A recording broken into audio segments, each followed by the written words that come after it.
नमस्कार, आप देख रहे हैं डेली 24 भारत में हूं आपके साथ अनीता शर्मा। शुरुआत करते हैं देवभूमि स्पेशल की। उत्तराखंड विधानसभा का मानसून सत्र आज से शुरू हो गया है और 4 दिवसीय विधानसभा सत्र ये चलेगा और इसके साथ ही इस सत्र में सरकार और विपक्ष आमने सामने हैं। मुख्यमंत्री पुष्कर सिंह धामी ने विधानसभा सत्र को लेकर कहा कि सदन में बहस होनी चाहिए थी, जनता के मुद्दों पर चर्चा होनी चाहिए थी, लेकिन विपक्ष ने जिस तरह से कानून व्यवस्था की धज्जियां उड़ाई है वो पूरा देश देख रहा है। हम सदन चलाना चाहते थे, पंचायत चुनाव में बीजेपी को भारी जीत मिली है, तो वहीं कानून व्यवस्था पर कांग्रेस के विरोध के चलते लगातार कार्रवाई स्थगित की जा रही है। सदन की कार्रवाई के दौरान विपक्षी नेताओं ने सचिव की टेबल पलटने की कोशिश की और साथ ही माइक तोड़ दिया। कांग्रेस विधायकों ने वेल में लहराया, कागज भी लहराया और लगातार प्रदर्शन करते और नारेबाजी करते हुए दिखाई दिए। कांग्रेस विधायकों ने कार्यसूची फाड़ी और सदन में भी उछाली गई है और इस बार वेल में धरने पर बैठ गए हैं। विधानसभा अध्यक्ष ने इस पर नाराजगी जताते हुए कहा कि ये बेहद दुखद है। सदन के अंदर सचिव के टेबल, माइक पर तोड़फोड़ की गई है। सदन में जैसे ही सीएम माइक पर बोलने लगे, उनका माइक खराब हो गया। वो अपनी कुर्सी से पीछे जाकर मंत्री के माइक से बोल रहे हैं। मुख्यमंत्री ने पूर्व विधायक मुन्नी देवी को श्रद्धांजलि दी। सदन में मुन्नी देवी को भी याद किया गया और उनके निधन पर प्रस्ताव पर चर्चा चली।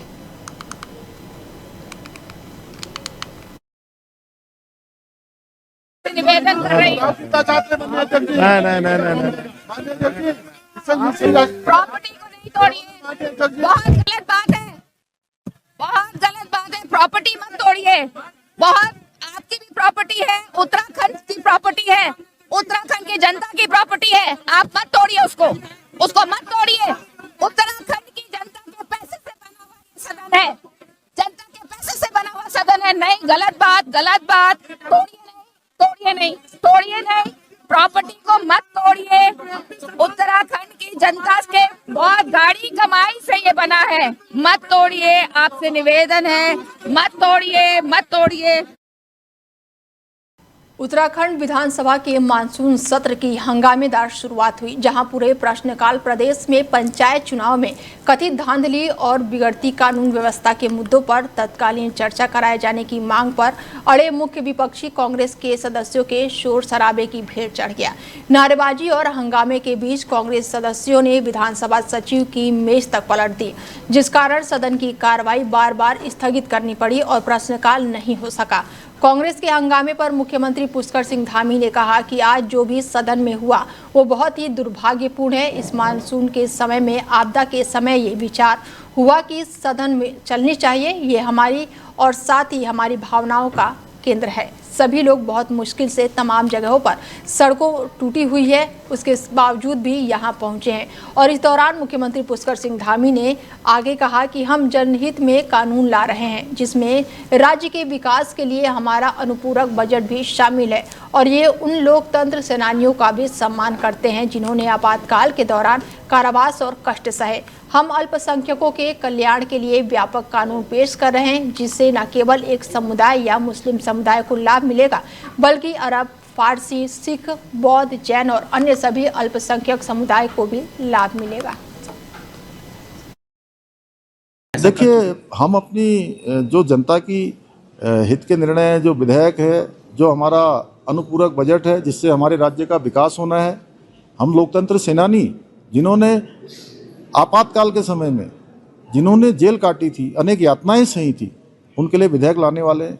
हम अल्पसंख्यक कल्याण के लिए जो है एक पूरा अल्पसंख्यक विधेयक लाने वाले हैं, जिसमें कि हमारे केवल एक समुदाय के लोगों को नहीं, केवल मुस्लिम समुदाय को नहीं, बल्कि अरबी, फारसी, सिख, बौद्ध, जैन, इन सभी को अब अल्पसंख्यक समुदाय के अंतर्गत मिलने वाले, अल्पसंख्यक शिक्षण संस्थानों में मिलने वाले जो लाभ हैं वो लाभ देना चाहते हैं। उसके लिए हम विधेयक ला रहे हैं और ये विधेयक हमारा एक शिक्षा का अधिकार सबको मिले, सभी को राइट है, एक पारदर्शिता लाने के लिए। पिछले समय में आप लोगों ने देखा होगा कि मदरसे अलग अलग नामों से, कुछ अल्पसंख्यक कल्याण विभाग के अंतर्गत आने वाले प्राइवेट संस्थान ऐसे नामों से चल रहे थे जिनको वास्तविक रूप से वहाँ पर देखा नहीं गया। उन पर कार्रवाइयाँ भी हुई हैं, 250 से अधिक ऐसे मामलों में कार्रवाई हुई है। देखिए, हम अपनी जो जनता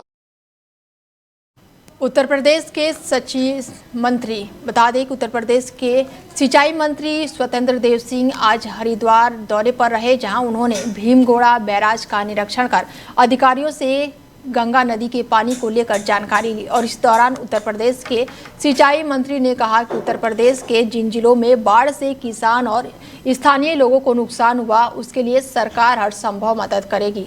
उत्तर प्रदेश सरकार के कैबिनेट मंत्री स्वतंत्र देव सिंह ने हरिद्वार स्थित भीमगोड़ा बैराज का निरीक्षण किया। उन्होंने कहा कि इस महीने भीमगोड़ा बैराज से गंगा नदी का पानी 3.5 लाख के आसपास डिस्चार्ज हुआ है। आगे उन्होंने कहा कि भीमगोड़ा बैराज हमारे नियंत्रण में है, आगे भी हमारा बलिया तक नियंत्रण में है। उत्तर प्रदेश राज्य के अंदर भी आदरणीय योगी जी की नज़र भी है और समीक्षा भी कर रहे हैं। शासन प्रशासन और सिंचाई विभाग के सभी अधिकारी कर्मचारी सड़क पर हैं। जनता जनार्दन की सेवा में किसी भी प्रकार की कोई कठिनाई ना हो, इसीलिए सरकार शिद्दत के साथ काम कर रही है। मैं 25-30 जिलों को पानी देता हूँ, गंगा जी की पानी, यानी लास्ट हमारा कौशाम्बी तक जाता है। इटावा है, औरैया है, कानपुर है, फतेहपुर है, कौशाम्बी उधर जाता है। इधर अलीगढ़ है, अलीगढ़, हापुड़, बुलंदशहर, आगरा, फिरोजाबाद और इधर पश्चिमी उत्तर प्रदेश में लगभग सभी जिलों को हम पानी यहीं से देते हैं। और वर्तमान में पिछला जब थोड़ा गंगा जी में बाढ़ आया उधर बलिया और उस क्षेत्र में, और यमुना में भी बाढ़ आया, दोनों नदियों में बहुत पानी आने के कारण जिससे अब हथनी कुंड से 4 लाख पानी पास हुआ है क्यूसिक, और लेकिन हमारे ओखला बैराज से 91,000, यहाँ से लगभग 1.5 लाख के आसपास इस समय पानी।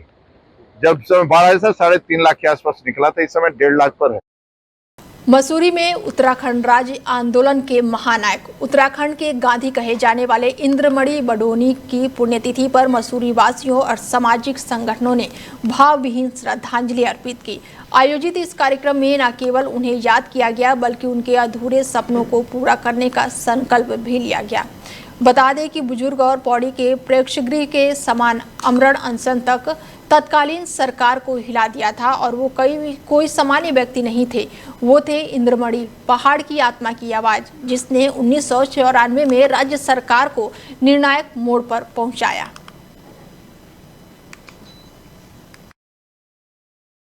इंद्रमणि बडोनी जी उत्तराखंड के गांधी, जब ये आंदोलन उनके नेतृत्व में शुरू हुआ तो इस उत्तराखंड के एक ही मांग थी सब लोगों की, यहाँ का जल, जंगल, ज़मीन और रोजगार के सवाल पर ये राज्य अलग बनाया जाए। और राज्य बनने के बाद इस राज्य की जो मूल अवधारणा थी जल, जंगल, ज़मीन, उसी का ही संरक्षण नहीं हो पा रहा है। सरकारें आई और गई, भाजपा और कांग्रेस लगातार ये सरकारें आती जाती रही, परंतु दुर्भाग्य की बात है इन 25 वर्षों में हम उत्तराखंड का जो मुद्दे थे, जो सवाल थे, बेरोजगार का सवाल, पलायन का सवाल,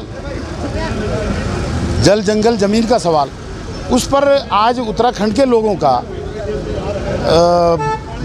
सामंजस्य खत्म हो गया। अगर कुछ लोगों की अहम भूमिका मानी जाए तो उसमें इंद्रमणि बडोनी जी की एक सबसे अहम भूमिका है। 1980 से लेकर 1999 तक बडोनी जी ने संघर्ष करा। बडोनी जी ने उस प्रकार का संघर्ष करा जहाँ पर ये हिंसा मुक्त हो, अहिंसा के मार्ग पर चले। जिस प्रकार से महात्मा गांधी जी ने देश को आज़ाद कराने का काम करा, उसी प्रकार से इंद्रमणि बडोनी जी के द्वारा उत्तराखंड राज्य की स्थापना के लिए अहिंसा का मार्ग चुनते हुए, संघर्ष का मार्ग चुनते हुए, कई यातनाएं झेलते हुए, भूख हड़तालों पर बैठते हुए, उपवास में बैठते हुए उत्तराखंड राज्य प्रत्येक राज्य की मांग करी। भगवानपुर विधानसभा में भारतीय जनता पार्टी का कट्टर वोट माने जाने वाले वाल्मीकि समाज भी अब नैनीताल में जिला पंचायत क्षेत्र का पंचायत सदस्यों को वोट नहीं डालने को लेकर वाल्मीकि समाज के युवा सड़कों पर उतरकर सरकार विरोधी नारेबाजी कर बीजेपी सरकार का पुतला दहन किया और कहा कि एक सरकार ने वहां घोटाला किया, उस पर उन्हीं के कार्यकर्ताओं पर मुकदमा दर्ज करने का काम किया, जिसके चलते वाल्मीकि समाज में इस बात को लेकर पूर्ण रूप से रोष है। साथ ही उन्होंने ये भी कहा कि कांग्रेस के नेता प्रतिपक्ष से भी धक्का मुक्की की गई, जो बिल्कुल बर्दाश्त नहीं किया जाएगा। कि जैसे कि आप सबको पता है कि अभी हाल में थोड़े दिन पहले नैनीताल के अंदर चुनाव हुए हैं जिला पंचायत के क्षेत्र पंचायत सदस्य के। तो उसमें सरकार के द्वारा हमारे जो जिला पंचायत जीते हैं और क्षेत्र पंचायत जो जीते हैं उनको वोट डालने नहीं दिया, और इसका विरोध हमारे नेता प्रतिपक्ष यशपाल आर्य जी ने अगर किया है तो प्रशासन के द्वारा उनके साथ में बदसलूकी की गई है, उनको धक्के मुक्के मारे गए, और जितने भी हमारे वहाँ कार्यकर्ता थे उनके ऊपर सरकार के द्वारा मुकदमे दर्ज करने का कार्य किया गया। कि जैसे खबरों में आगे बढ़ते हैं और खबर पिरान कलियर से है, जहां पर दरगाह साबिर पार्क के उर्स मेले की तैयारियों को लेकर दरगाह क्षेत्र में प्रशासन ने बड़ी कार्रवाई करते हुए अवैध अतिक्रमण हटाए हैं। और इस दौरान दरगाह के मुख्य मार्ग और आसपास में लगी ठेली रेहड़ी दुकानों को हटाया और कुछ को खुद हटाने का निर्देश भी दिया है। और इस दौरान कुछ दुकानदारों ने खुद अतिक्रमण हटाना शुरू कर दिया। बता दें कि पिरान कलियर दरगाह का सालाना उर्स मेला 24 अगस्त से चांद दिखाई देने पर शुरू हो जाएगा। और उर्स मेले की तैयारियों को लेकर ज्वाइंट मजिस्ट्रेट के निर्देश पर नायब तहसीलदार, नगर पंचायत और दरगाह प्रबंधक ने दरगाह क्षेत्र के पहाड़ी बाजार, पीपल चौक, कई स्थानों को सामने से जेसीबी से अतिक्रमण हटाया। बता दें कि अतिक्रमण हटाने से रास्ते चौड़े हो जाएंगे और श्रद्धालुओं को भी सुविधा होगी। तहसीलदार ने बताया कि ज्वाइंट मजिस्ट्रेट के निर्देश पर दरगाह क्षेत्र में अतिक्रमण हटाने का कार्य किया जा रहा है।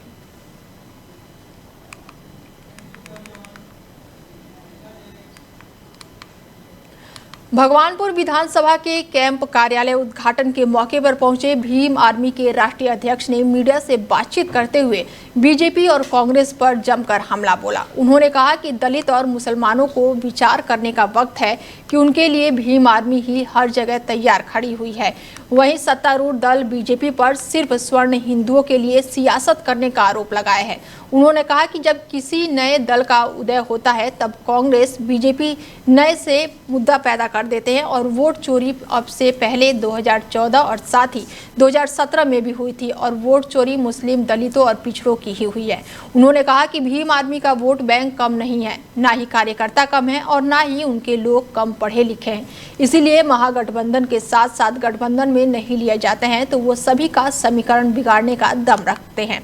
भीम आर्मी के राष्ट्रीय अध्यक्ष ने उत्तराखंड में हुए मुस्लिम समाज के युवा के साथ मारपीट प्रकरण के बारे में कहा कि उनकी टीम लगातार पीड़ित के संपर्क में है और उनकी मदद कर रही है। मुकदमा कायम करवा कर आरोपियों को जेल भिजवाया जा चुका है।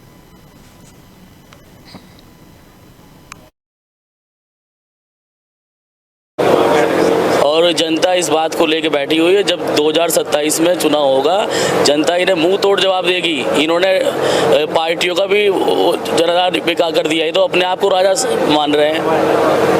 इसमें कोई दो राय नहीं है और राजनीतिक उसकी बात है, गठबंधनों की बात है, किससे कब कैसे होगा ये स्पष्ट ही आजाद समाज पार्टी में लोकतंत्र है। हमारे यहाँ कमेटी तय करती है, मैं तय नहीं करता, भाई साहब तय नहीं करते, हमारे कमेटी होती है, वो तय करती है किसको क्या करना है। ठीक, हमारा प्रयास रहेगा बीजेपी को कैसे भी तरीके से धक्का देकर भगाया जाए, सबसे पहला प्रयास ये है। और इसके लिए जहाँ तक भी हमें लड़ना पड़े, चलना पड़े, हम तैयार हैं। सभी हरियाणा के पूर्व कैबिनेट मंत्री मैंगलोर विधानसभा उपचुनाव में बीजेपी के प्रत्याशी रहे करतार सिंह भटाना ने मैंगलोर विधानसभा के भगवानपुर चंदनपुर ग्राम में धन्यवाद सभा का आयोजन कर क्षेत्र की जनता को संबोधित किया। और इस दौरान उन्होंने 5 लाख और भगवानपुर चांदपुर के 10 लाख रुपए गांव के विकास कार्यों में देने की घोषणा की।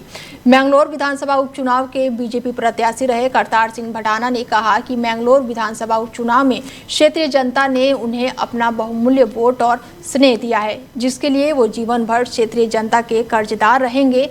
उन्होंने कहा कि चुनाव के दौरान उन्होंने वादा किया कि वो जीते हुए विधायक से ज्यादा काम करेंगे, जिसको पूरा करने के लिए वो लगातार जनता के बीच में पहुंच रहे हैं और जनता का उन्हें भरपूर प्यार भी मिल रहा है। देखिए ऐसा है, मेरी सरकार है, मेरी सरकार रहेगी और मैं अब भी तुम्हारा हूँ, जनता के बीच में हूँ और जब तक जीता हूँ, क्योंकि मरना जीना अपने हाथ में नहीं है। जब तक मैं यहाँ पे हूँ, जिस धरती पे हूँ, जब तक मैं इनका हूँ, इनके लिए काम करता रहूँगा और हमेशा इनके बीच में आता रहूँगा। जो वादा किया वही पूरा करने के लिए मैं घूम रहा हूँ। मेरी तरफ से तो तैयारी है, क्योंकि मैंने रहना यहीं है और मैंने कहीं जाना नहीं है। बाकी पार्टी की मर्जी है, हो सकता है वो बिगर विधायक के मुझसे कोई काम कराना चाहे तो वो अलग बात है। मैं अगर यहाँ से मेरी जिम्मेवारी लगी तो लंढौरा से सीधा मंगलौर जाएगा रास्ता। प्रदेश में हुए पंचायती चुनाव में सत्ता के दुरुपयोग और साथ ही शासन प्रशासन की मिलीभगत से चुनाव को प्रभावित करने के विरोध में कांग्रेस के कार्यकर्ताओं ने मुख्य चौराहे पर बीजेपी सरकार का पुतला फूंका। कांग्रेस कार्यकर्ताओं ने कहा कि प्रदेश भर में पंचायती चुनाव को लोकतांत्रिक मर्यादाओं को ठेस पहुंचाते हुए सत्ता द्वारा धांधली कर प्रभावित किया गया है।